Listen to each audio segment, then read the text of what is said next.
আল্লাহর নবী দুনিয়াতে তশরিফ গ্রহণ করলেন। মক্কা ঘরের ভিতরে 360টা মূর্তি ছিল, একটা দুইটা মূর্তি না, 360টা মূর্তি ছিল। আল্লাহর নবী যে সময় দুনিয়াতে জন্মগ্রহণ করলেন, ঠিক ওই সময় 360টা মূর্তি একসাথে সিজদার মধ্যে পড়ে গেল, ভেঙে গেল। মক্কাবাসী চিন্তায় পড়ে গেল, কারণ কি, শত শত বছর ধরে যে ঘরের ভিতরে মূর্তি রাখলাম, আজ পর্যন্ত যে মূর্তি কেউ টাচ করে নাই, যেই মূর্তির সামনে সবাই মাথা নত করলো, আজকে সেই মূর্তি অটোমেটিক একা একা পড়ে গেল। কারণ কি, তারা গণনা করে দেখলো, সর্বনাশ, একটা শিশুর জন্ম হয়েছে যার মাধ্যমে পৃথিবী বিজয় হবে। এই তামাম দুনিয়া তার নখদর উপরে আসবে, তার অনুসারী দিয়ে তামাম দুনিয়া ভরে যাবে। বন্ধু, আজ ঠিক তাই, সারা পৃথিবীতে মানুষ আছে 200-800 কোটি, মুসলমানের সংখ্যা আজ 200 কোটি। একবার জোরে বলা যাবে আল্লাহু আকবার। যার আদর্শ অনুপ্রাণিত হয়ে কোটি কোটি মানুষ এই ধর্মের দীক্ষা গ্রহণ করলো। শুনে রাখবেন, আমাদের ধর্মটা কোনো উগ্রতার ধর্ম না, আমাদের ধর্মটা হলো আদর্শের ধর্ম, আমাদের ধর্মটা হচ্ছে ন্যায়ের ধর্ম, ইনসাফের ধর্ম। কিন্তু আমরা কিছু মানুষের কারণে দুর্নাম হতেই পারে, কিন্তু না, রাসূল করিম সাল্লাল্লাহু আলাইহি সাল্লাম তিনি এমন একজন নবী ছিলেন। আল্লাহু আকবার। আপনাকে বুঝাইতেছি তার জীবন। আল্লাহর নবী দুনিয়াতে আসছেন, দুনিয়াতে আসার পরে পৃথিবীতে অনেক আশ্চর্য ঘটনা ঘটলো, অনেক নিদর্শন পৃথিবী থেকে আসলো, অনেক কথা, অনেক ওয়াজ। রহমতের নবী দুনিয়াতে তশরিফ রাখার পরে ওই দেশের আগের নিয়ম ছিল, বাচ্চা জন্মগ্রহণ করার পরে তারা অন্যান্য মায়েদের কাছে বাচ্চা দিয়ে দিতেন লালন পালন করার জন্য। এটা আগের যুগে আরবের একটা নীতি ছিল। আগের যুগে আরবের একটা নীতি ছিল, বাচ্চা হওয়ার পরে তারা ধাত্রীর কাছে বাচ্চা দিয়ে দিতেন। এই ধাত্রীরা তারা দুধ পান করে বাচ্চা বড় করত, বিনিময়ে তাদেরকে পয়সা করে দেওয়া হতো। আল্লাহর নবী দুনিয়াতে তশরিফ, হালিমাতুস সাদিয়া রাদিয়াল্লাহু আনহা, রহমতের নবী, আল্লাহু আকবার, তিনি ধাত্রীমা ছিলেন। হালিমার বাড়ি বর্তমান তায়েফ। যদি কোনোদিন যান তায়েফে, চমৎকার আবহাওয়া, একটা পাহাড়ি এলাকা, পাহাড়ি জনপদ, এতই সুন্দর, এতই মনোরম, তার বাতাস। গরমের দিনে যদি আপনি যান তাহলে দেখবেন অটোমেটিক ভাবে আল্লাহর পক্ষ থেকে একবারে শীতল শীতল বাতাস আসতে থাকে। ওখানে কোনো গরম নাই। শীতের দিনে সেখানে বরফ বরফ পড়ে, কিন্তু গরমের দিনে অটোমেটিক বাতাস আসতে থাকে। তায়েফের আবহাওয়া সুন্দর। তায়েফ থেকে মহিলারা আসতো, মক্কা থেকে বাচ্চা কাচ্চা নিয়ে তায়েফে লালন পালন করবে। হযরত হালিমা বললেন, আমিও অর্থনৈতিকভাবে দুর্বল ছিলাম, আমার খাবারের অভাবে ক্ষীণ দুর্বল হয়ে গিয়েছিলাম। চিন্তা করলাম, যদি মক্কা থেকে একটা বাচ্চা আমি নিয়ে আসি তাহলে কিছু পয়সা করি আমি পাবো, এই পয়সা করি দিয়ে আমার সংসার সুন্দর মতো চলবে। স্বামীকে বললাম, স্বামী দ্রুত গতিতে চলেন, মক্কাতুল মুকাররমায় যাব, একটা বাচ্চা নিয়ে আসি। হযরত হালিমাতুস সাদিয়া রাদিয়াল্লাহু আনহা তিনি তেনার স্বামীকে নিয়ে, তার কোলের মধ্যে 1 মাসের এক বাচ্চা নিয়ে, তার ছোট্ট মেয়েটাকে নিয়ে, একটা উটের পিঠে আর একটা গাধা ছিল তার দুর্বল, খাবারের অভাবে উট এবং গাধাটাও দুর্বল হয়ে গিয়েছিল। হযরত হালিমা বললেন, আমি গাধার পিঠে চললাম, আমার স্বামী বাচ্চাদেরকে নিয়ে উটের পিঠে চললেন। দুইজনে রওনা করলাম। আমাদের উট এবং গাধাটা দুর্বল হওয়ার কারণে ধীরে ধীরে ধীরে ধীরে তারা হেঁটে হেঁটে যাচ্ছে। আর আমার আগে মহিলারা চলে গেল, আমার 3 দিন আগে তারা মক্কায় পৌঁছায় গেল। আমি যখন মক্কার দিকে ঢুকি, তার 3 দিন আগে অন্যান্য মহিলারা মক্কা থেকে বাচ্চা নিয়ে, শিশু নিয়ে তারা বের হয়ে তারা তায়েফের দিকে রওনা হয়ে গেল। সবাই 3 দিন আগে চলে গেল, আমি 3 দিন পরে মক্কায় ঢুকলাম। জিজ্ঞেস করলাম, মক্কাতে কি কারো বাচ্চা আছে? সবাই বলল, না, মক্কাতে কারো ঘরে কোনো বাচ্চা নাই, কারো ঘরে কোনো সন্তান নাই। তবে একটা সন্তান মক্কাতে আছে, তার মায়ের নাম আমেনা, বাবার নাম আব্দুল্লাহ। বাবাটা ইন্তেকাল করেছে, আহা, সে এতিম হয়ে গেছে। তার দাদা মক্কার নেতা আব্দুল মুত্তালিব, হারাম শরীফের তিনি খাদেম, মক্কাতুল মুকাররমার তিনি খাদেম। তার দাদা সন্তানটা এতিম, এতিম বলে, গরিব বলে তাকে কেউ নেই নাই। হালিমা স্বামীকে বললেন, স্বামী, গরিব সন্তান, এতিম, তার বাবা নাই, কে ভরণ পোষণ দিবে? চলো আমরা তায়েফে ফিরে চলে যাই। স্বামী আমাকে ডাকতে বলল, হালিমা। হালিমা আসছি মক্কাতে একটা বাচ্চা নেওয়ার জন্য, ধাত্রী হওয়ার জন্য। হালিমারে একেবারেই শূন্য হাতে চলে যাব, তা কি করে হয়? দাও চলো দেখি, বাচ্চাটা এতিম হতে পারে, চলো একটা বার যায় বাচ্চাটার চেহারাটা দেখি, দেখতে কেমন দেখা যায়, তারপরে আমরা সিদ্ধান্ত নেব আমরা নিব কি নেব না। আজকে যারা মাহফিলে আসছেন তারা অত্যন্ত ধর্ম ভাগ্যবান, আমি বুঝাইতেছি। ভাগ্য গুণে নবী পাওয়া যায়, ভাগ্য গুণে কালেমা পড়া যায়, ভাগ্য গুণে মুসলমান হওয়া যায়। খুব মনোযোগ দিবেন, আমরা ভাগ্য গুণে মুসলমান হয়েছি। হযরত হালিমা বললেন, আমি ধীরে ধীরে ধীরে ধীরে সেই বালকের বাড়ি গেলাম। জাবালে আবু কুবাইস পাহাড়ের পাদদেশে মনোরম পরিবেশে ছোট্ট কুড়ে ঘরে হযরত আমেনার ঘরে আমি ঢুকলাম। একবার জোরে বলবেন কি মারহাবা। সালাতুন ইয়া রাসূলুল্লাহ, সালামুন ইয়া হাবিবাল্লাহ, আয়না সালাতুন ইয়া রাসূলুল্লাহ, সালামুন ইয়া হাবিবাল্লাহ। বুঝতে কি কোনো অসুবিধা হচ্ছে? না। ভাষাগত কোনো সমস্যা নাই তো? আপনাদের আঞ্চলিক ভাষা আমরা বুঝি খুব কম। হ্যাঁ, আঞ্চলিক ভাষা প্রত্যেক মায়ের ভাষাই সুন্দর। এটা ভাষাটা আল্লাহর সৃষ্টি, এটা সুন্দর, সবারটাই সুন্দর। প্রত্যেক মার ভাষা এটাই সুন্দর, সে যেটাই হোক। এক একটা ছোট্ট বাংলাদেশে 17টা ভাষা আছে এবং আঞ্চলিক ভাষার প্রাণ সিস্টেম ভিন্নতা আছে। এটা আল্লাহ পাকের সৃষ্টি, এই আমাদের কোনো হাত নেই। তবে প্রত্যেক মার ভাষাই সুন্দর। মনোযোগ দিয়ে হালিমাতুস সাদিয়া বলতেছেন, আমি দেখার জন্য আস্তে আস্তে হযরত আমেনার ঘরের মধ্যে ঢুকলাম। দেখি দোলনার ভিতরে একটা ছোট্ট বাচ্চা শুয়ে রাখা আছে। হযরত হালিমা বলতেছেন, আমি ভিতরে ঢুকলাম, ছোট্ট একটা দোলনার ভিতরে ছোট্ট একটা শিশু ঘুম পাড়ানো। হালিমা বলতেছেন, এত সুন্দর, এত সুন্দর বাচ্চা, মানুষ এত সুন্দর হতে পারে আমি কখনোই কল্পনা করি নাই। মানুষ এত সুন্দর, একবার জোরে বলবেন কি মারহাবা। ত্রিভুবনের প্রিয় মুহাম্মদ এলো রে দুনিয়ায়, যে সাগর আকাশ বাতাস দেখবি যদিয়া, আয় যে সাগর আকাশ বাতাস দেখবি যদিয়া, ধুলির ধরা বেহেশত আজ জয় করিল দিল রে লাজ, আজকে খুশির ঢল নেমেছে ধূসর সাহারায়, রে সাগর আকাশ বাতাস দেখবি যদিয়া, আয় রে সাগর আকাশ বাতাস দেখবি যদিয়া। দেখ আমেনা মায়ের কোলে দোলে শিশু ইসলাম দোলে, ঠিক কিনা? দেখ আমেনা মায়ের কোলে দোলে শিশু ইসলাম দোলে, কচি মুখে শাহাদাতের বাণী সে শোনায়,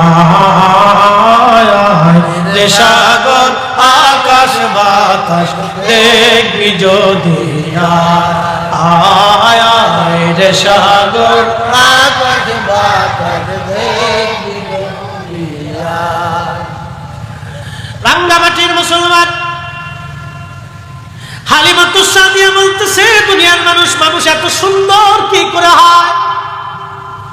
আমি তার বক্ষর উপরে সবুজ রেশমের পোশাক দেখেছি, সবুজ রেশমের পোশাক, একসাথে বলবেন সুবহানাল্লাহ। আমি তার পৃষ্ঠদেশের নিচে সাদা সাদা রেশমের পোশাক আমি দেখেছি। আমি যখন তার ঘুমন্ত, এতই চমৎকার সুঘ্রাণ আসতেছিল তার দেহ থেকে, সুবহানাল্লাহ জোরে বলবেন। এত সুন্দর সুঘ্রাণ তার দেহ থেকে আসতেছে, এতই চমৎকার সুঘ্রাণ তার দেহ থেকে আসতেছে যে এই সুঘ্রাণ পৃথিবীর কোন সুঘ্রাণের সাথে মিল হবে না। তার বাস্তবতা আমি নিজে পৃথিবীতে দুইটা সুঘ্রাণ, এখনো রসুলের সুঘ্রাণ পাবেন দুইটা জায়গা। আমি জায়গার কথা বলে দিয়ে যাই আজ। এক নম্বর বাইতুল আকসা, যেটা ইসরায়েলের সাথে ফিলিস্তিনিদের প্রতিনিয়ত যুদ্ধ হয়। এই বাইতুল আকসা মসজিদে যে পাথরের উপরে নবীজি কদম রেখে মেরাজের রাত্রিবেলা আসমান জগৎ ভ্রমণ করেছিলেন, সেই পাথরে নবীজির পায়ের চিহ্ন এখনো আছে। আল্লাহু আকবার। না না ভাই, আরো জোরে জোরে।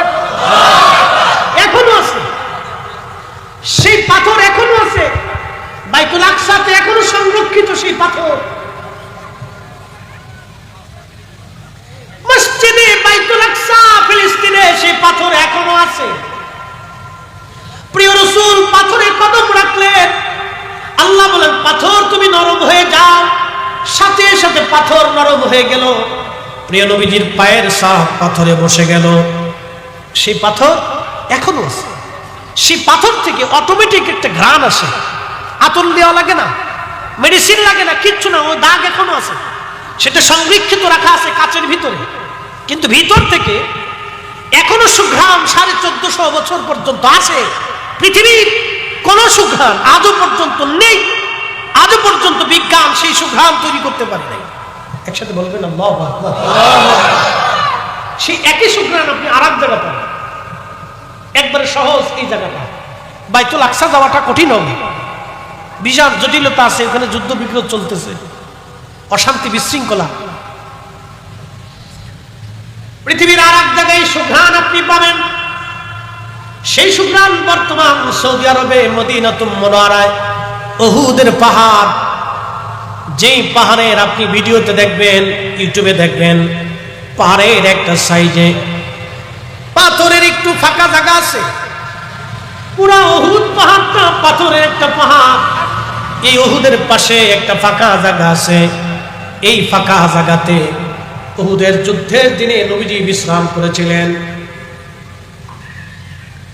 নবীর এই ধর্মকে, এই ইসলামকে পৃথিবী থেকে মিটিয়ে দেওয়ার জন্য, নিঃশেষ করে দেওয়ার জন্য মক্কার কুফাররা তারা সম্মিলিত বাহিনী নিয়ে 3000 যোদ্ধা নিয়ে আল্লাহর নবীর উপরে ঝাঁপায় পড়লেন, সাহাবীদের উপরে। ওই উহুদের ময়দানে আল্লাহর নবী যোহরের আর আসরের নামাজ একটা জায়গায় পড়েছিলেন, সেখানে এখন মসজিদ করে রাখা হয়েছে।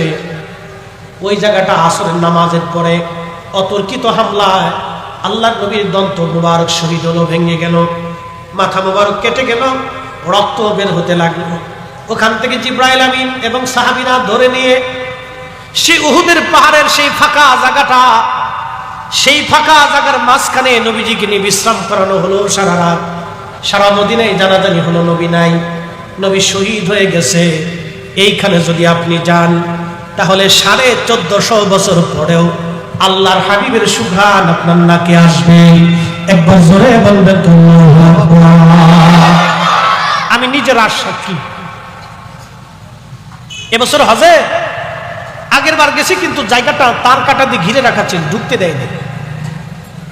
এই বছর জায়গাটা উন্মুক্ত, কিন্তু সেই পাহাড়ের ফাঁকা জায়গাটা ভিতরে যাতে মানুষ ঢুকতে না পারে, এটা সিমেন্ট দিয়ে সুন্দর করে ঢেকে দিছে, কিন্তু একটা জানালার মতো একটু ফাঁকা জায়গা আছে, মানে ভিতরে আপনি ঢুকতে পারবেন না। তো আমি মুনাজ্জিমকে বললাম যে আপনি দয়া করে আমাকে নিয়ে চলেন।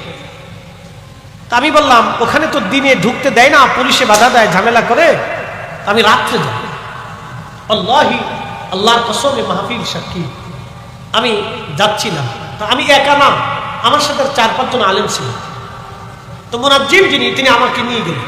রাত্রিবেলা আমরা গেলাম, চিন্তা করলাম ওখানে এসাও না, আপনি দিনে গেলে সুঘ্রাণটা পাবেন না, শুধু রাতে আসবেন। একসাথে বলবেন না আল্লাহু আকবার। সবাই পাবে কিনা তাও জানি না, সবার নসিবে আছে কিনা এটাও জানি না।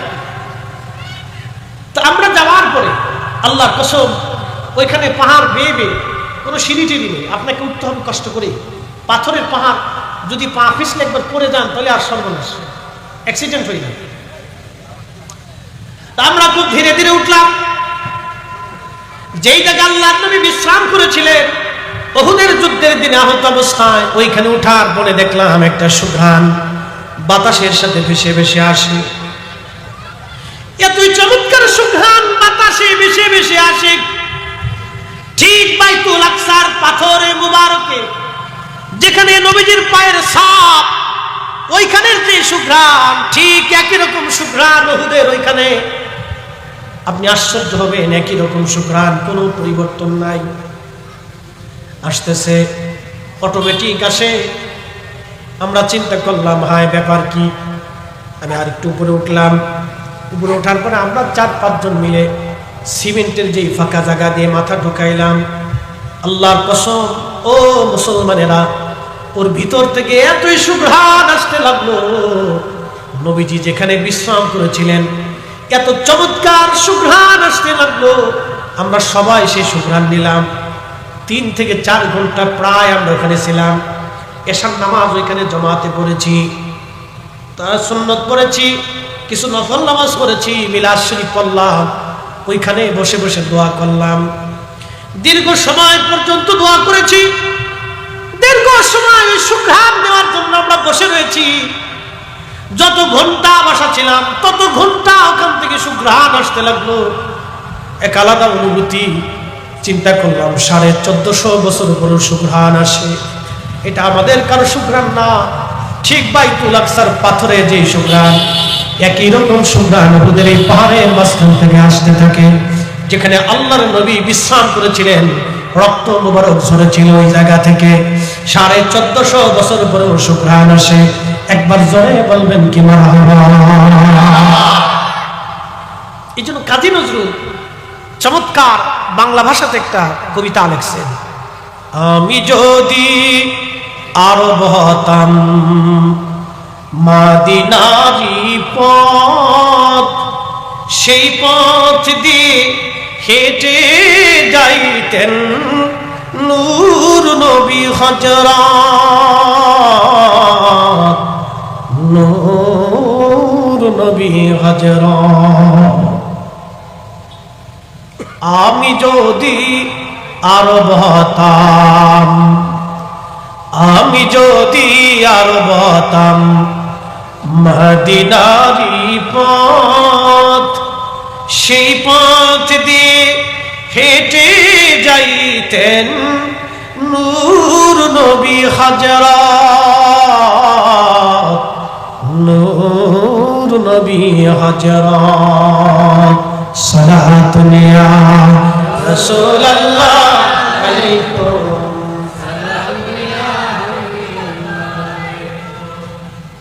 বুঝতে কি আপনাদের কোনো অসুবিধা হচ্ছে? এই সুঘ্রাণ আপনি 1450 বছর পরেও পাবেন। এখন কেউ যদি মনে করেন যে আমি নবীর মতো আর নবী আমার মতো, তাহলে এই ধরনের ভ্রান্ত আকীদাতে আমরা কখনো গ্রহণ করতে পারবো? একসাথে বলেন, পারবো না। এই সমস্ত ভ্রান্ত কথা আমরা এটা মেনে নিতে পারবো?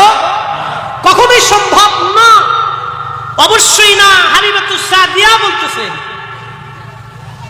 হালিমাতুস সাদিয়া বলতেছেন, আমি রেশমের কাপড় দেখেছি জান্নাতে, সবুজ এবং সাদা, ভিতর থেকে চমৎকার সুঘ্রাণ আসতেছিল শিশু নবী।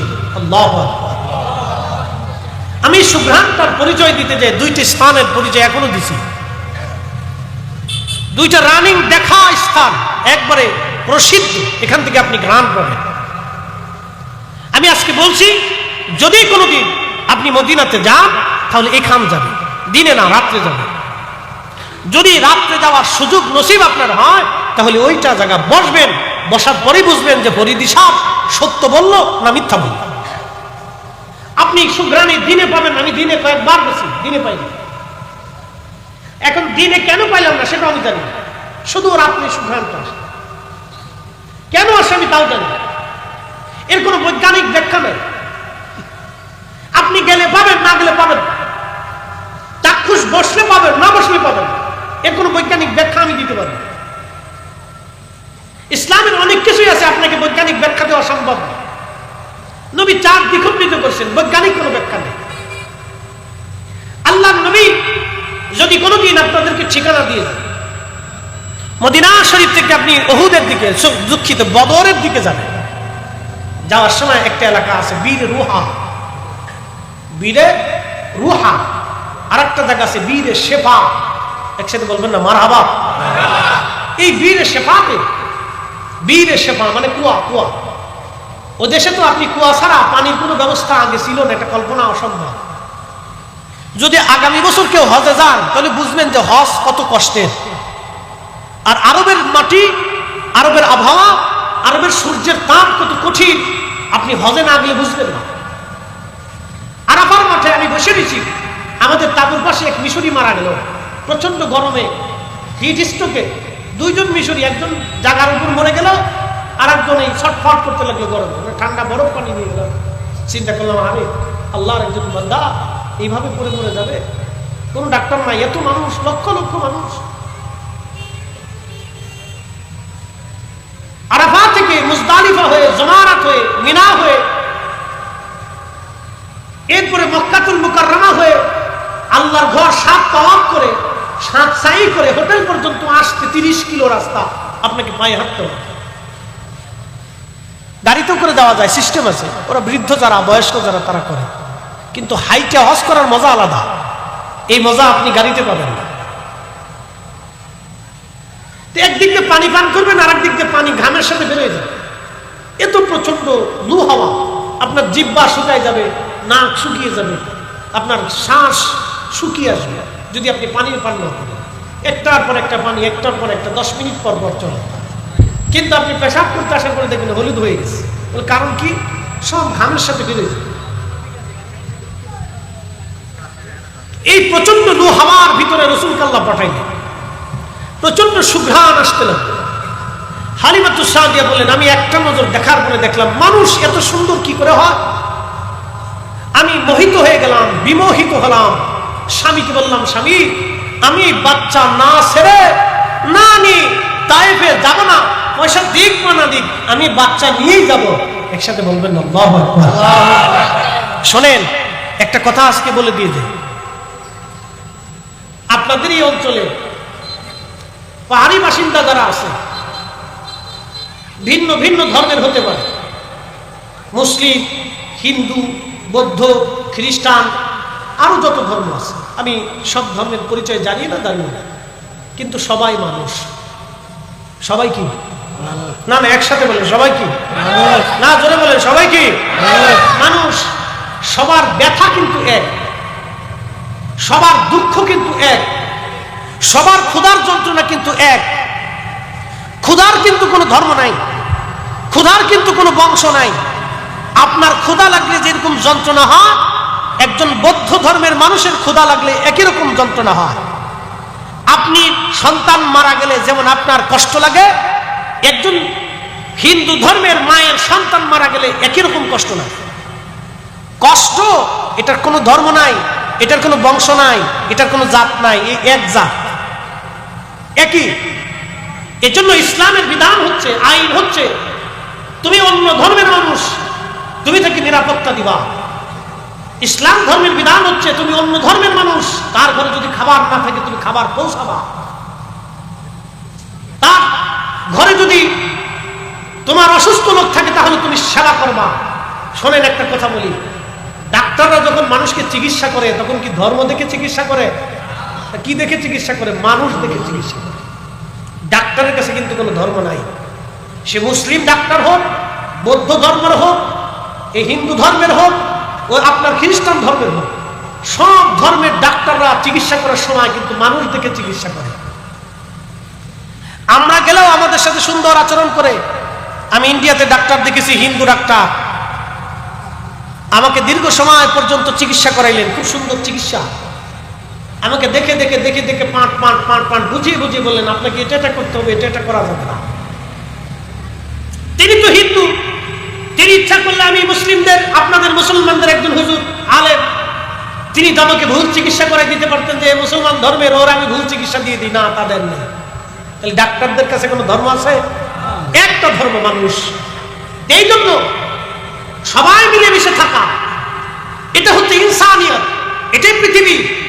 সবাইকে নিয়ে পৃথিবীতে বসবাস করতে হয়, সবার দুঃখে দুঃখী হইতে হয়, সবার দুঃখে দুঃখী হইতে হয়, সবার সুখে সুখী হইতে হয়। দরিদ্র, পীড়িত, অসুস্থ মানুষ সে যে ধর্মেরই হোক, তাকে খাবার দিতে হয়, চিকিৎসা দিতে হয়। এটার নাম ইসলাম। একসাথে বলবেন না মারহাবা? না না, আরো জোরে বলবেন ইসলাম। আমাদের রাসূল এগুলি শিখিয়ে দিয়েছে। মুসলমান, খুবই মনোযোগের সাথে কথাগুলি শুনবেন। হালিমাতুস সাদিয়া রাদিয়াল্লাহু আনহা নবীজির ঘুম ভাঙানোর জন্য বক্ষ মোবারক থেকে সবুজ রেশমের কাপড় তিনি সরাইলেন। সবুজ রেশমের কাপড় সরাইয়া আল্লাহর নবীর বক্ষ মোবারকে আলতো আলতো করে তিনি মেসেজ করতেছিলেন, যাতে আমার নবীর ঘুম ভেঙে যায়। ঘুম ভেঙে গেল, নবীর মুস্কি হাসি দিলেন। আল্লাহর নবী মুস্কি হাসি দেওয়ার পরে হালিমাতুস সাদিয়া বললেন, শিশু নবীর মুস্কি হাসি পাওয়ার পরে আমি হালিমা আরো পাগল করা হয়ে গেলাম। আমি লক্ষ্য করলাম নবীজির জুলফি মুবারক, দুই বুরু মুবারকের মাঝখান থেকে একটা নূর মুবারক বের হয়। একসাথে বলবেন আল্লাহু আকবার। শোনেন, রাসূল আর আমরা এক জিনিস না। ইমাম মুল্লা আলী কারি মক্কি আজ থেকে 400 বছর আগে মক্কায় বসে বসে কিতাব লিখছেন, আল মাওরিদুর রাবি ফি মাউলিদিন নবী সাল্লাল্লাহু আলাইহি সাল্লাম। আমার ঘরে আছে, মূল কপিটা আরবিটা আমার ঘরে আছে। আল মাওরিদুর রাবি ফি মাউলিদিন নবী সাল্লাল্লাহু আলাইহি সাল্লাম, মূল কপিটা আমার ঘরে আছে। লেবাননের বৈরুত থেকে কিতাবখানা আনা। তিনি লিখতেছেন, হযরত হালিমাতুস সাদিয়া বললেন, নবীজির কপাল মুবারক থেকে একটা নূর মুবারক বের হইয়া খিলালাস সামা, মধ্য আকাশ পর্যন্ত নূর মুবারক চলে গেল। একবার জোরে বলবেন আল্লাহু আকবার। আমি যদি আরব হতাম, আমি যদি আরব হতাম, মদিনারি পথ, সেই পথ দিয়ে হেঁটে যাইতেন নূর নবী হযরত, নূর নবী হযরত। বন্ধু আমার, খুব মনোযোগ দিবেন। হযরত হালিমাতুস সাদিয়া বলেন, নূর মুবারক খিলালাস সামা, অর্ধ আকাশ পর্যন্ত চলে গেল এই নূর। আমি কপাল মুবারকে চুমা লাগাইলাম। অতএব রাসূলকে জানাতানা মনে করবেন না। যদিও কুল ইন্নামা আনা বাশার, আল্লাহ বলেছেন হুজুর আপনি বলে দেন আপনি তাদের মতো মানুষ। নবী মানুষ, নবী ফেরেশতাও না, জিনও না, তিনি মানব জাতির। কিন্তু একটা কথা মনে রাখবেন, 1450 বছর পরও উহুদের নবীর বিশ্রামের জায়গা থেকে ঘ্রাণ আসে। 1450 বছরে কদম মুবারক রেখে যাওয়া পাথর থেকে সুঘ্রাণ এখনো বাইতুল আকসা থেকে আসে। নবীজির চুল মুবারক এখনো যেখানে সংরক্ষিত, 1450 বছর পরেও সেখান থেকে সুঘ্রাণ আসে। অতএব সহজ করে দেখবেন না, এই মিলাদুন নবীর মাহফিলকে ছোট করে দেখবেন না। আপনি যেই তরিকার হন, আপনি যেই পীরের মুরিদ হন, ভাই আমার, ছোট করে দেখবেন না, এটাকে সহযোগিতা করবেন, ভালোবাসবেন। বলেন হুজুর কারণ কি? বলে দিয়ে যায়, আমার মাথায় পাগড়ি আছে না নাই? আছে। এই পাগড়ির যে কাপড়, এই কাপড় দিয়ে কিন্তু অনেকে লুঙ্গি বানায়। আপনি যদি লুঙ্গি পরেন, খুলে যদি যায়, এই লুঙ্গি উঠে কেউ চুমা লাগায় না, এটা দিয়ে জাঙ্গে বানানো হয়। ওটা খুলে পরে দেওয়ার পরে কেউ চুমা লাগায় না, মোজা বানানো হয়। ওটা খোলার পরে কেউ মোজাতেও চুমা দেয় না। একই কাপড় দিয়ে যদি টুপি বানানো হয়, এই টুপিটা মাথার থেকে পায়ের নিচে পড়ে গেলে সবাই এটাকে উঠাইয়া পরিষ্কার করে কেউ চুমা লাগায়, কেউ মাথায় দেয়। আচ্ছা, নবীর সুন্নতের জন্য যদি একটা কাপড়ের দাম বেড়ে যায়, ওই কাপড়টা, ওই টুপিটা রাসূলের সাথে সম্পর্কিত হওয়ার জন্য যদি টুপির দাম বেড়ে যায়, কাপড়ের মূল্য বেড়ে যায়, তাহলে বলেন তো এই মাহফিলটা মিলাদুন নবী, আমার নবীর সাথে সম্পর্ক হওয়ার কারণে মাহফিলের দাম বেড়ে গেল, মাহফিলে যারা আসলো তাদেরও দাম বেড়ে গেল। কথা বলেন ঠিক না? কারো মনে বিরূপ ধারণা আসতে পারে যে এগুলি কি। শোনেন, একটা কথা আজকে বলে দিয়ে যাই, দিন শেষে আমরা কিন্তু সবাই মৃত্যুবরণ করব। যে ধর্মেরই হোক, যে ধর্মেরই হোক, যে গোষ্ঠীরই হোক, যে বংশেরই হোক, কুল্লু নফস, কোরআন শরীফে 1450 বছর আগে আল্লাহ বলেছেন কুল্লু নফস, প্রত্যেক জীবন, প্রত্যেক জীবন। সে আপনার বাড়ির আম গাছ, জাম গাছ, কলা গাছ, কাঁঠাল গাছ, পেঁপে গাছ, লেবু গাছ, ও জমিনের ঘাস, ওই গরু ছাগল হাঁস মুরগি ভেড়া বকরি, একদিন কুল্লু নাস দাইকাতুল মাউত, তাকে মৃত্যুর স্বাদ আস্বাদন করতে হবে। আল্লাহ বলেছেন প্রত্যেক জীবনের মৃত্যুর স্বাদ আস্বাদন করতে হবে, প্রত্যেক জীবনের মৃত্যুর স্বাদ আস্বাদন করতেই হবে, করতেই হবে, করতেই হবে। যত বড় সায়েন্টিস্ট, বিজ্ঞানী, দার্শনিক, গণিতবিদ, ডাক্তার, ডক্টর, পারমাণবিক বিজ্ঞানী, প্রেসিডেন্ট, সেনাপ্রধান, সে যাই হোক, মালাকুল মউত ফাইন্নাহু মুলাকিকুম, মৃত্যু তার সাথে মোলাকাত করবে, মরণ তার সাথে মোলাকাত করবে। কখন করবে, কোন সময় করবে বান্দা জানে না, বান্দা জানে না। একমাত্র যিনি জানেন তিনি কে? না হয় না, আওয়াজটা দুর্বল লাগে। তিনি কে? তিনি কে? কোন সন্দেহ আছে? হ্যাঁ, আজ পর্যন্ত কেউ বলতে পারে না আমি অমুক জায়গা, ওই স্থানে, এখানে, এমন টাইমে, এই সময়ে, এই মুহূর্তে মারা যাবে। নবীরা ছাড়া আর বিশেষ আল্লাহর ওলিরা ছাড়া,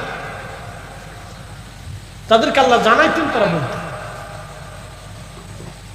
কেউ পারে, কেউ পারে। কোরআন বলছে ফাইন্নাহু মুলাকিকুম, মৃত্যু তার সাথে মোলাকাত করবে, সাক্ষাৎ করবে, দেখা দিবে, তাকে হরণ করে নিয়ে চলে যাবে। আচ্ছা, প্রশ্ন করি, জবাব দিবে। মৃত্যু এটা বাস্তব না অবাস্তব? জোরে বলেন, জোরে জোরে জোরে। আচ্ছা, যাকে নিলেন তিনি কে? আব্দুর রহিম, আব্দুল করিম বা আব্দুল্লাহ বা যে সে যেই হোক ইত্যাদি। যাকে নিলেন, যার ভিতর থেকে যাকে নিয়ে গেলেন তাকে দেখা গেছে? জোরে বলেন। যিনি নিলেন তাকে দেখা গেছে? যেই জগতে নিছেন সেই জগৎ দেখা গেছে? কিন্তু তিনি যে তাকে নিয়ে যা হলো এটাও সত্য, সে চলে গেল এটাও সত্য। কি কথা কর না? যাকে নিছে সেও সত্য। কে নিছে? আমি ফরিদি আপনাদের সামনে ওয়াজ করতেছি।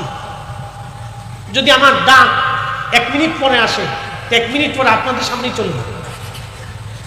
1 মিনিট আগে আমি ওয়াজ করলাম, 1 মিনিট পরেই আমাকে আল্লাহ নিয়ে গেলেন। এই যে যিনি চলে গেলেন তিনি ফরিদি, কিন্তু এই বডিটা পরে রইল, স্ট্রাকচার এটা পরে রয়েছে। যাকে নিয়ে গেলেন তিনি মুফতি জহিরুল ইসলাম ফরিদি, তাকে নিয়ে চলে গেলেন।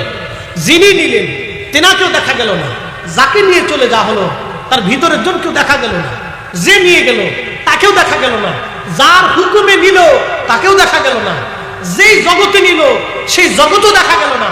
কিন্তু গেল সত্য, নিল সত্য, হুকুমও সত্য, জগতও সত্য। এই কথা বল না, ঠিক বুঝে যাবে। এই কথাটুকু কেউ যদি বুঝে তাহলে সে আখিরাত বুঝবে, সে আখিরাত বুঝবে। 1450 বছর আগে কোরআন বলতেছে, কুল, হুজুর আপনি বলে দেন, আপনার উম্মতকে বলেন, মানুষ জাতিকে বলে দেন, কুল ইন্নাল মাউতাল্লাযী তাফিরুনা মিনহু, মানুষ মৃত্যু থেকে পালায়। অসুস্থ হলে চিকিৎসা নেওয়ার জন্য সিঙ্গাপুরে যায়, ভারতে যায়, লন্ডন যায়, মালয়েশিয়া যায়, আমেরিকাতে যায়, বড় বড় ডাক্তার দেখাইতে যায়। আচ্ছা বলে, বাংলাদেশের ধনাঢ্য ব্যক্তি না বিরাট বড় বড় ডাক্তার দেখায়, ভালো চিকিৎসা করার জন্য, দীর্ঘদিন বেঁচে থাকবে, দীর্ঘদিন থাকবে। হ্যাঁ, বেঁচে থাকার জন্য তারা কি করে? ডাক্তার দেখায়। বলেন বেঁচে থাকতে পারে? না না, একসাথে বলেন, বেঁচে থাকতে পারে না? না না না, কেউ বেঁচে থাকতে পারে না। যেই ডাক্তার মানুষকে চিকিৎসা দেয় সেও বেঁচে থাকতে পারে না। 1450 বছর আগে কোরআন বলতেছে, হুজুর উম্মতকে বলে দেন, উম্মত বাঁচার জন্য চেষ্টা করে, মৃত্যু থেকে পালায়। আমরা রাত্রিবেলা গাড়িতে চলি, আপনারা যখন ঘুমান তখন আমরা রাস্তায় থাকি। জগতের মানুষ যখন নির্ঘুম থাকে, ঘুমিয়ে থাকে, তখন আমরা রাস্তায় থাকি। আহা, এই যে আমার ওয়াজের জীবনের প্রায় 14-15 বছর পার হয়ে গেল, আজও পর্যন্ত রাস্তাতে কোনো দুর্ঘটনার শিকার আমি হই নাই। যিনি রক্ষা করলেন, জবান খুলে বলেন তো তিনি কে? 15 বছরের জীবনে আমি রাস্তার পাশে বহু লাশ পড়ে থাকতে দেখেছি, বহু মানুষের অ্যাক্সিডেন্টের মরা দেহ। আহা, মৃত্যু দেহ থেকে বিশ্রী গন্ধ আসে, আহা কি বিকট বিশ্রী গন্ধ আসে। নিজে দেখছি রাস্তার পাশে মরে পড়ে রয়েছে, ট্রাকে পড়ে রয়েছে, বাসে পড়ে পড়ে রয়েছে, প্রাইভেট করে পড়ে রয়েছে, মোটরসাইকেলে পড়ে রয়েছে। শুধু আফসোস করা ছাড়া কিছু করার থাকে না। মরার পরে বিশ্রী গন্ধ আসে, বিকট গন্ধ, মাস্ক করেও থাকা যায় না, এমন বিশ্রী গন্ধ আসে মরার পরে। কোরআন বলতেছে ফাইন্নাহু মুলাকিকুম, হুজুর মরণ থেকে তারা পালা, আপনি বলে দেন মৃত্যু থেকে তারা পালাইতে পারবে না। ওই মালাকুল মউত তার সাথে দেখা দেবে, সাক্ষাৎ করবে। সুম্মা তুরাদ্দুনা ইলা আলিমিল গায়বি ওয়াশ শাহাদাত, হুজুর আপনি বলে দেন সে এমন এক মালিকের কাছে চলে আসবে। আল্লাহ আল্লাহ ডাক দিয়ে বলতেছে হুজুর আপনি বলে দেন সে আমার কাছে আসবে, আমি তার গোপনে গোপনে সব আমি আল্লাহ জানি। ফায়ুনাব্বিউকুম বিমা কুনতুম তা'মালুন, আমি সেই দিন তারে দেখাবো সে ভালো আমল করছে না খারাপ আমল করছে। এমন জীবন করিয়া গঠন, হাসিবে তুমি কাঁদিবে ভুবন, এমন জীবন করিয়া গঠন, হাসিবে তুমি কাঁদিবে ভুবন, এমন জীবন করিয়া গঠন, হাসিবে তুমি কাঁদিবে ভুবন। এই জন্য দুনিয়া থেকে আমাদেরকে ভালো কাজ করে যেতে হয়। মানুষের জন্য কিছু কাজ করে যান, সমাজের জন্য কিছু কাজ করে যান। মানুষের উপকারের জন্য আপনি দুনিয়াতে আল্লাহ আপনাকে পাঠাইছে, ইসলামের জন্য কিছু কাজ করে যান। এগুলি আমাদের করার দায়িত্ব। আল্লাহ কেন মানুষ বানায় পাঠাইলো? আল্লাহ গরু ছাগল বানাইতে পারত, হাঁস মুরগি ভেড়া উট দুম্বা হাতি বানর শিয়াল কুত্তা এগুলি বানাইতে পারত, কিন্তু আল্লাহ আপনাকে মানুষ বানাইছে। মানুষ মানুষ হয়ে মানুষের কাজ করা লাগবে, মানুষ হয়ে মানুষের কাজ করা লাগবে, মানুষ হয়ে মানুষের কাজ করা লাগবে।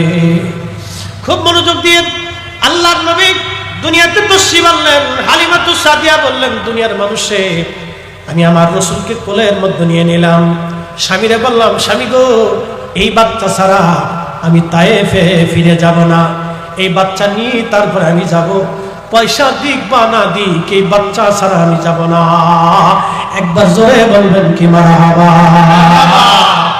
আহা, যারা মিলাদুন নবীর মাহফিল আজকে সাজাইলেন তারা ধন্য, যারা বসছেন তারা ধন্য। মেহশরের মাঠে রাসূলের কদম মোবারকে জায়গা হবে। ভাবতেছেন এই দুনিয়ার জিন্দেগি শেষ না, এরপর আর একটা জীবন আছে। আপনি কোথায় ছিলেন? যদি প্রশ্ন করি কোথায় ছিলেন? আগে ছিলেন মায়ের রেহেমের ভিতরে। কতদিন পরে আপনাকে এই বডি বানানো হলো?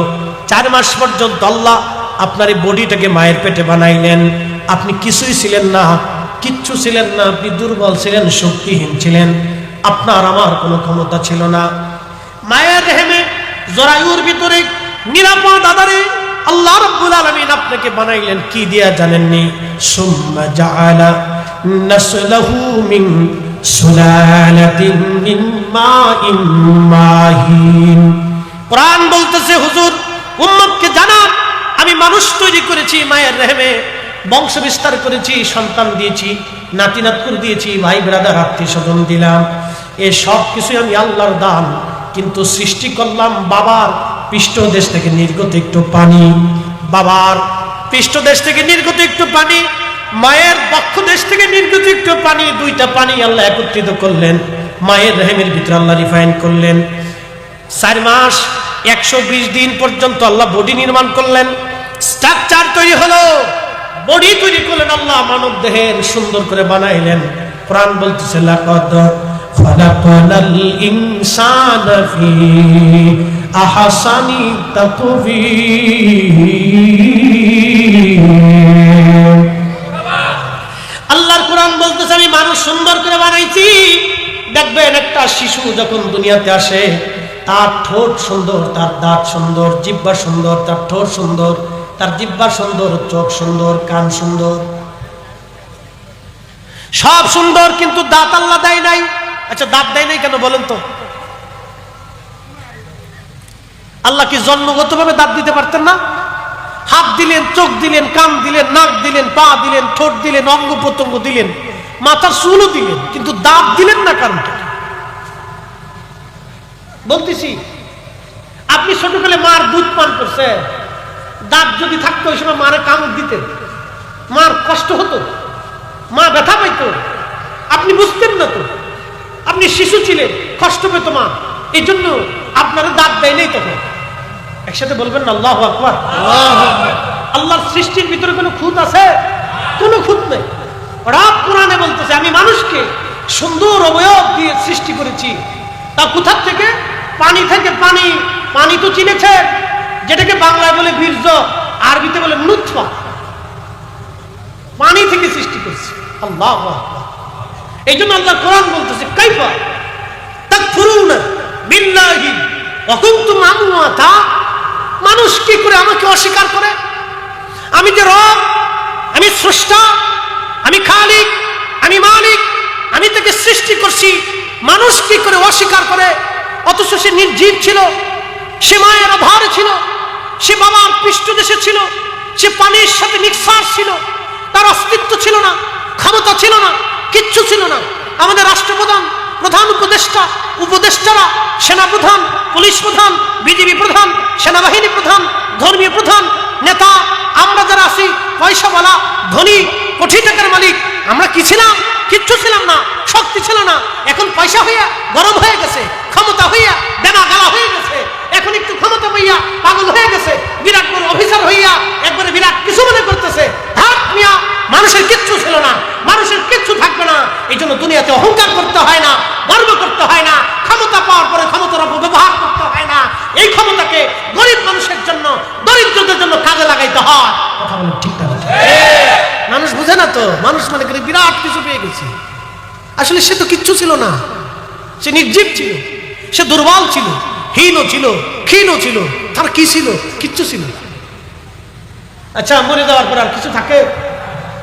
হ্যাঁ, প্রেসিডেন্ট মরার পর আর কিছু থাকবে? পাওয়ার আছে?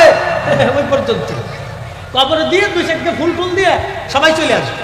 তারপরে ফেরেশতারা কি দুরমুস সালাম না লাঠি সালাম না কি সালাম দিবে, ওই আর খোঁজ খবর নাই। তবে একটা কথা বলে দিয়ে যায়, এদেশে অনেক রাজনীতিবিদ মারা গেছে, ধনী ব্যক্তি মারা গেছে, অনেক ব্যক্তিরা মারা গেছে, কিন্তু তাদের কবরের পাশে কেউ যায় না। কিন্তু আজকে দেখেন তো, এদেশের যত ওলি আসছে, তাদের মাজারে, তাদের কবরের পাশে, তাদের মাজারের পাশে মানুষ যে বসে বসে জিয়ারত করে, তাদের জন্য দোয়া করে। কথা বল না কেন? ঠিক কিনা? কেন করে? তারা মুকুটহীন সম্রাট, তারা সীমাহীন, সীমানাবিহীন রাজ্যাধিপতি। তাদের রাজ্যের কোনো সীমানা নাই, তাদের রাজ্যের সীমানা মানুষ যত দূর পর্যন্ত আছে, তাদের সীমানা তত দূর পর্যন্ত। কারণ তারা মানুষের জন্য কাজ করত, মানুষের জন্য কাজ করত। আপনি মানুষের জন্য হয়ে যান, মানুষের জন্য নিবেদিত হয়ে যান। সম্পদ মানুষের চিরস্থায়ী থাকে না, ক্ষমতা চিরদিন থাকে না, কিন্তু মানুষের জন্য যদি আপনি কাজ করেন, এই চিরদিন মানুষের হৃদয়ে হৃদয়ে হৃদয়ে হৃদয়ে জায়গা হবে। অনেকে আমার কাছে একদিন, মাফ করবেন, রাজনীতিক কোন দল আমি করি না, এক চেয়ারম্যান সাহেব এসে বলতেছে, হুজুর গত নির্বাচনে 2 কোটি টাকা খরচা করছি, চেয়ারম্যান হইতে পারি নাই, এই নির্বাচনে যাতে হইতে পারি আপনি একটু দোয়া করে দেন। আমি তার বললাম, চেয়ারম্যান সাহেব 2টা কথা বলি, মনে কিছু নিয়েন না। আপনারা তো দুনিয়ার একটা চেয়ার পাওয়ার জন্য 2 কোটি টাকা খরচা করছেন, কিন্তু চেয়ারটা পান নাই। আবার 2 কোটি টাকা খরচা করবেন একটা চেয়ারের জন্য, পাবেন কি পাবেন না কোনো গ্যারান্টি নাই বাবা। আমি বললাম, একটা চেয়ারের জন্য 2 টানে আপনার 4 কোটি টাকা খরচা। আমি বললাম, বাবাজি, দুনিয়ার একটা চেয়ারের জন্য 4 কোটি টাকা খরচা না করে এই 4 কোটি টাকা যদি আপনি গরিব মানুষের জন্য খরচা করতেন, তাহলে মানুষের হৃদয়ের চেয়ারে আপনার আসন হতো, এই চেয়ার থেকে আপনাকে কেউ সরাইতে পারতো না। কি কথা বল না কেন? এই কাজে নাই, এই কাজে খরচা করে না মানুষ, এই কাজে খরচা করে না। খালি দুনিয়ার চেয়ারের জন্য সবাই পাগল হয়ে যায়।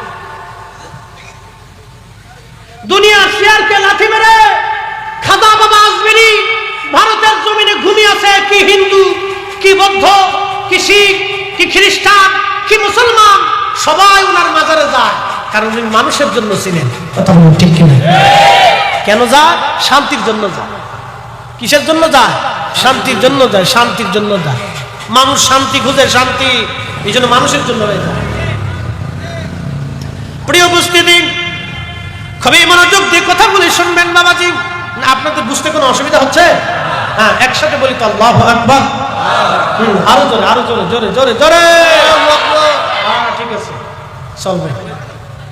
রাত তো বেশি না, এখন প্রথম ফার্স্ট টাইম সুন্দর হয়েছে। আল্লাহ যা করে ভালো লাগে করে। তা মনোযোগ দিয়ে, এই যত নবী ওলিরা দুনিয়াতে আসছেন তারা মানুষের জন্য ছিল। আমি বলতেছি, আল্লাহ নবীকে কোলে নিলেন হালিমাতুস সাদিয়া, দুগ্ধ পান করাইতে লাগলেন।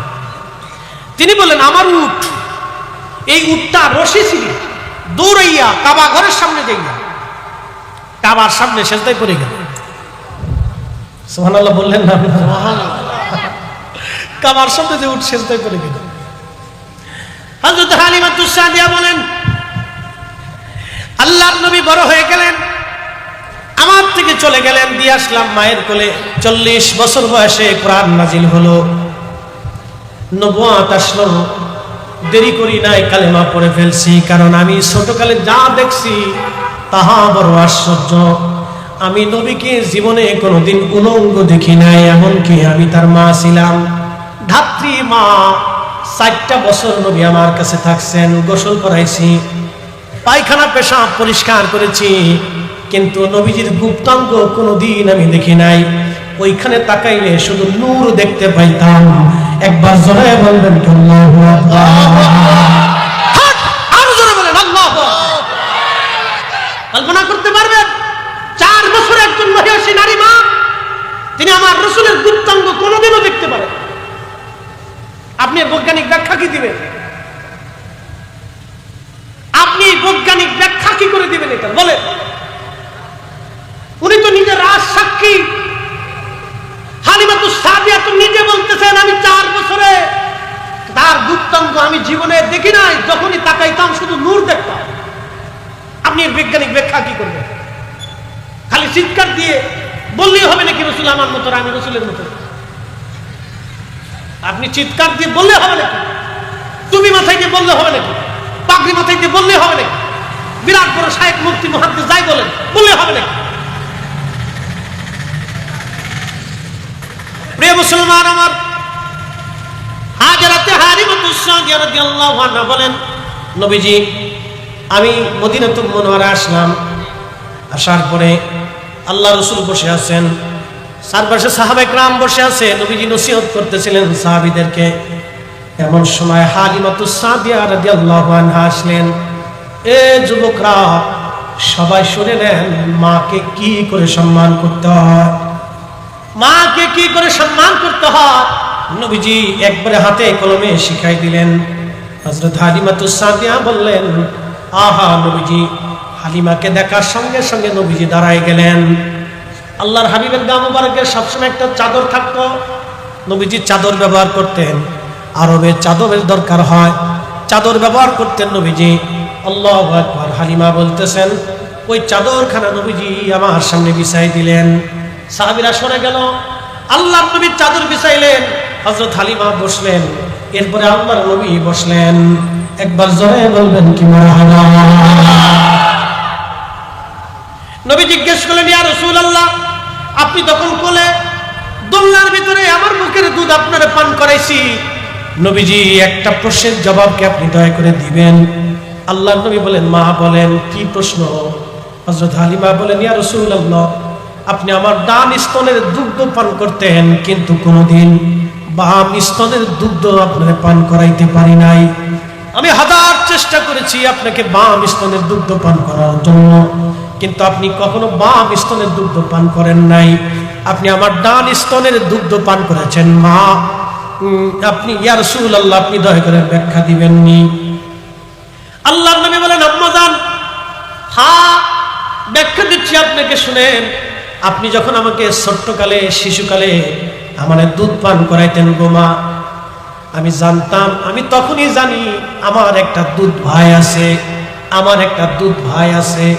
আমি যদি সবটুকুন দুধ পান করি তাহলে আমার দুধ ভাইয়ের হক নষ্ট হয়ে যাবে। একসাথে বলা যাবে আল্লাহু আকবার। আমি তখনও জানি আমার ভাই আছে, আমি যদি দুধ পান সব করে ফেলে দেই আমার ভাই না খেয়ে থাকবে। ইসলাম বুঝে যাবেন আপনি, এখান থেকে দিন বুঝে যাবেন, দিন বুঝবেন ইসলাম কত সুন্দর এবং চমৎকার আল্লাহ রাসূলের দেওয়া জীবন ব্যবস্থা। আরে ক্ষমতা আসলেই খালি চুরি করার ধান্দা না, জনগণের হক মেরে খাওয়ার ধান্দা, জনগণের পয়সা মেরে খাওয়ার ধান্দা। পদ পাইলেই সরকারি অফিসার কর্মকর্তা হলেই জনগণের সম্পদ মেরে খাওয়ার ধান্দা নাকি? আল্লাহ রাসূল কি করে শিক্ষা দিচ্ছে? মা, আমি তখন ছোট্ট ছিলাম, আমি জানতাম আমার একটা দুধ ভাই আছে। ওগো মা, আমি যদি সবটুকু দুধ খেয়ে ফেলে দেই আমার দুধ ভাইয়ের কষ্ট হবে। আমি সেই দিনও আমার দুধ ভাইয়ের হক নষ্ট করি নাই, আমি হক ইনসাফ প্রতিষ্ঠিত করেছি। একসাথে জোরে বলা যাবে আল্লাহু আকবার। আল্লাহু আকবার। তৌহিদেরই মুর্শিদ আমার মুহাম্মাদের নাম, তৌহিদেরই মুর্শিদ আমার মুহাম্মাদের নাম। ওই নাম জপলি বুঝতেই পারি খুদারি কালাম, মুর্শিদ মুহাম্মাদের নাম। রাঙ্গামাটির মুসলমান ঠিক ওই সময় নবীজি ইনসাফ প্রতিষ্ঠিত করলেন। এই জন্য কোরআনে আল্লাহ বললেন, ইন্নাল্লাহা ইয়া'মুরু বিল আদলি ওয়াল ইহসানি ওয়া ইতা'i যিল কুরবা ওয়া ইয়ানহা আনিল ফাহশাই ওয়াল মুনকার। আমি আল্লাহ তোমাদেরকে নির্দেশ দিলাম, দুনিয়াতে তোমরা ন্যায় কাজ করবা, অন্যায় করবা না, অন্যায় করবা না, অন্যায় করবা না, অন্যায় করবা না, অন্যায়কে সমর্থন করবা না, ন্যায় করবা। দুনিয়াতে তোমরা অন্যায় করবা না, ন্যায় করবা, অন্যায় করবা না, ন্যায় করবা, অন্যায় করবা না, ন্যায় করবা। আল্লাহু আকবার। আমার নবীজি দেখেন, তখনও যুদ্ধ হতো, এখনো যুদ্ধ হয়। আমার রাসূলের জীবনের যুদ্ধে যদি আপনি দেখেন, নবীজি অনেকগুলি যুদ্ধে অংশগ্রহণ করেছেন, কিন্তু আপনি পরিসংখ্যান যদি দেখেন মাত্র কয়েকশো মানুষ নিহত হয়েছে এতগুলি যুদ্ধে। আর বর্তমান যুদ্ধ যদি আপনি দেখেন, ইসরায়েলের দিকে যদি আপনি তাকান, তাহলে দেখবেন নিরীহ ফিলিস্তিনিদেরকে তারা ৭৫ বছর ধরে ধরে মারতেছে। ৭৫ বছর ধরে ধরে তারা মারতেছে। নিরীহ ফিলিস্তিনিরা তারা তাদের অধিকার চায়। ৭৫ বছর ধরে ধরে নিরীহ ফিলিস্তিনিদেরকে তারা মারতেছে। এই যুদ্ধে প্রায় লক্ষ ফিলিস্তিনি তারা হত্যা করেছে, শিশুদেরকে হত্যা করেছে, এমনকি আশ্রয় কেন্দ্রগুলিতে তারা বোমা মারতেছে। আপনি যদি মায়ানমারের দিকে তাকান, লক্ষ লক্ষ রোহিঙ্গা মুসলমানদেরকে তারা হত্যা করলো। আহারে, ছোট ছোট বাচ্চাদেরকেও তারা হত্যা করলো, নারীদেরকেও তারা হত্যা করলো। বাবা, পৃথিবীর যেখানেই হত্যা হোক, এটার বিরোধিতা আমরা করি। কোন মানুষের মৃত্যু আমাদের কাম্য না। একটা কথা মনে রাখবেন, স্বজন হারা ব্যথা সবার জন্য একরকম। মুসলমান মারা গেলে যেমন, মায়ের সন্তান মারা গেলে যেমন মার ব্যথা লাগে, মুসলমানের মার ব্যথা যেমন হিন্দুর মায়ের ব্যথা তেমন, মুসলমানের মায়ের ব্যথা যেমন বৌদ্ধ ধর্মের মায়ের ব্যথা একই রকম, সবার ব্যথা একই রকম। সাল্লি আলা সাইয়্যিদিনা মাওলানা মুহাম্মদ ওয়া আলা আলিহি সাইয়্যিদিনা মাওলানা মুহাম্মদ। বন্ধুগণ, সময়ের সংক্ষিপ্ততা, অল্প সময়, লম্বা কথা বাড়ানো যাবে না, মুক্তাসার সময়ের ভিতরে শেষ করে দিব। খুব মনোযোগ দিয়েন। বলছিলাম সবার ব্যথা একই রকম। এই জন্য কোনো হত্যা, নিরপরাধ কোনো মানুষ মেরে ফেলে দেওয়া, এটা ইসলাম কোনোদিন মেনে নেয় না। আল্লাহর কোরআন বলল, মা কতালা নাফসান বিগাইরি নাফসিন আও ফাসাদিন ফিল আরদি ফাকান্নামা কতালান নাস জামিআ। তোমরা যদি নিরপরাধ একজন মানুষকে মেরে ফেলে দাও, আল্লাহর কোরআন বলতেছে তামাম দুনিয়ার মানুষ মেরে ফেলে দিলে যে গুনাহ হবে, একজন নিরপরাধ মানুষ মেরে ফেললে সেই গুনাহ হবে। আর একজন নিরপরাধ মানুষকে তোমরা যদি বাঁচায় দাও, সারা পৃথিবীর মানুষ বাঁচাইলে যে সওয়াব হবে, একজন নিরপরাধ মানুষকে বাঁচাইলে সেই সওয়াব আল্লাহ দিবে। সুবহানাল্লাহ বলা যাবে না?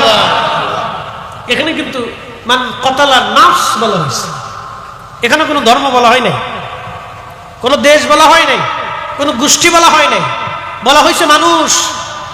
যে কোনো মানুষকে তুমি যদি বাঁচাও, সারা পৃথিবীর মানুষ বাঁচাইলে যে সওয়াব হয়, একজন নিরপরাধ মানুষকে বাঁচাই দিলে সেই নেকি হয়। আর একজন নিরপরাধ মানুষ মেরে ফেললে যে গুনাহ হবে, সারা পৃথিবীর মানুষ মেরে ফেললে যে গুনাহ হয়, একজন নিরপরাধ মানুষকে মেরে ফেললে সেই গুনাহ হবে। এটা ইসলাম শিখিয়েছে। এই জন্য আপনার সন্তান আপনার কাছে যেমন নিরাপরাধ, অন্য ধর্মের সন্তান, মায়ের সন্তান আপনার কাছে নিরাপদ হতে হবে। আপনার খোদা যেমন অন্য ধর্মের মানুষের খোদা একই রকম। আপনার প্রতিবেশী যদি সে দরিদ্র হয়, পীড়িত হয়, সে যে ধর্মেরই হোক, কোন ধর্ম যদি না মানে, তার ঘরে যায় খাবার পৌঁছানো আপনার দায়িত্ব। আপনার ঘর থেকে তার ঘরে খাবার পৌঁছানো আপনার দায়িত্ব। এটা ইসলাম, এটা শিখিয়েছে। একটা ঘটনা বলে আপনাদেরকে নিয়ে বাইরে না একটা দাও, সময় আছে 10 মিনিট আছে, বাইরে একটা দাও। একটা ঘটনা বলে আমি আপনাদের কাছে দোয়া করব, বেশি লম্বা না। মুসলিম মিল্লাতের 4 জন খলিফা, একজন খলিফার নাম হযরত আলী। খলিফার নাম কি? জোরে বলেন, জোরে জোরে। ওনার কি নেকের অভাব আছে? কোন নেকির অভাব ছিল না। ওনার 2টা বেটা জান্নাতের যুবকদের সর্দার। ওনার স্ত্রী ফাতেমাতুজ জাহরা জান্নাতের নারীদের সর্দারিনী। ওনার শাশুড়ি আম্মাজান খাদিজাতুল কুবরা, আল্লাহু আকবার, তিনি মহিষী নারী, তাহেরা তাইয়্যিবা। ওনার শ্বশুর রাহমাতুল লিল আলামিন। পুরা ঘরটাই জান্নাত। একসাথে বলা যাবে না আল্লাহু আকবার? পুরা ঘর কি? পুরা ঘরটাই জান্নাত। কিন্তু ওনার বিষয়টা কেউ জানতো না। উনি ইন্তেকাল করলেন, উনাকে খারিজি উগ্রপন্থী নির্মম ভাবে তাকে শহীদ করলো মসজিদের ভিতরে। হযরত আলী রাদিয়াল্লাহু আনহু শহীদ হয়ে গেলেন। ওনার জানাজা হলো। জানাজা হয়ে যাওয়ার পরে ওনাকে যখন কবরের দিকে নিয়ে যাওয়া হচ্ছে, ঠিক তখনই একজন খ্রিস্টান মেয়ে, অন্ধ, তিনি কুফার মসজিদের পাশে এসে তিনি বলতেছিলেন, এ মুসলমানেরা, তোমরা বলো আমার খলিফা কি দুনিয়াতে বাঁচা আছে না মারা গেছে? এই ঘটনা সারা জীবন আপনি মনে রাখবেন, তাহলে বুঝবেন ইসলাম কি জিনিস। ইসলামের কাছে অন্য অন্য ধর্মের মানুষ কতটা নিরাপদ থাকবে আপনি ঘটনা থেকে বুঝে যাবেন। বিশৃঙ্খলা, উচ্ছৃঙ্খলা, উগ্রপন্থীতে ইসলাম শিখায় নাই, কোনোদিন কখনোই শিখায়নি ইসলাম। খ্রিস্টান নারী, সরে যান আজকে, অন্ধ, একটা মেয়ে অন্ধ ছিল, যুবতী, অন্ধ, চোখে দেখত না। হযরত আলীর ইন্তেকালের পরে এই যুবতী এসে কুফার সেন্ট্রাল মসজিদ, গভর্নর মসজিদ, সেই মসজিদের পাশে দাঁড়ায় কান্দার বলে, মুসলমানরা বলো আমার খলিফা কি মারা গেছে? লোকেরা বলল, ও অন্ধ খ্রিস্টান মেয়ে, খলিফা দিয়ে তুমি কি করবা? বলতেছে, বলো আমার খলিফা কি বেঁচে আছে না মরে গেছে? বলে, না, তিনি মারা গেছেন। তার জানাজা নিয়ে যাওয়া হচ্ছে, কবরস্থ করা হবে আজ। মেয়েটা আরো বেশি বেশি করে কান্না করতেছিল। লোকেরা বলল, তুমি কেন কান্দো? তুমি তো অন্য ধর্মের মানুষ, তুমি অন্ধ একটা মেয়ে, খলিফার জন্য তুমি কেন কান্না করো? মেয়েটা বলতেছে, দুনিয়ার মানুষ তোমরা শোনো, যদিও খলিফা মুসলিম ধর্মের, কিন্তু আমি একজন খ্রিস্টান অন্ধ মেয়ে, আমার খলিফা কেন কান্না করি শোনো। প্রত্যেক দিন রাত্রিবেলা মসজিদ থেকে নামাজ পড়ে যাওয়ার সময় আমার খলিফা আমার ঘরের মধ্যে ঢুকতেন, ঢুকিয়া আমার অভাব প্রয়োজন সবকিছু মিটাইতেন, আমার খাবার দিতেন, প্রয়োজন সামগ্রী, প্রত্যেক রাত্রিবেলা আমার খোঁজ খবর নিতেন, আমি কেমন আছি, কোন অবস্থায় আছি, আমার কিছু লাগবে কিনা, প্রত্যেক দিন খোঁজ নিয়ে আমার খলিফা আমার কাছ থেকে তিনি চলে যাইতেন। যদি তিনি কোথাও সফরে যাইতেন তাহলে আমার প্রয়োজন সামগ্রী দিয়ে তারপরে তিনি যাইতেন, আবার আসিয়া তিনি আমার খোঁজ খবর নিতেন। আজকে 3 রাত আমার খলিফা আমার কাছে যাই নাই, 3 রজনী আমার কোনো খোঁজ খবর নেই নাই, কোনো লোক পাঠায় নাই।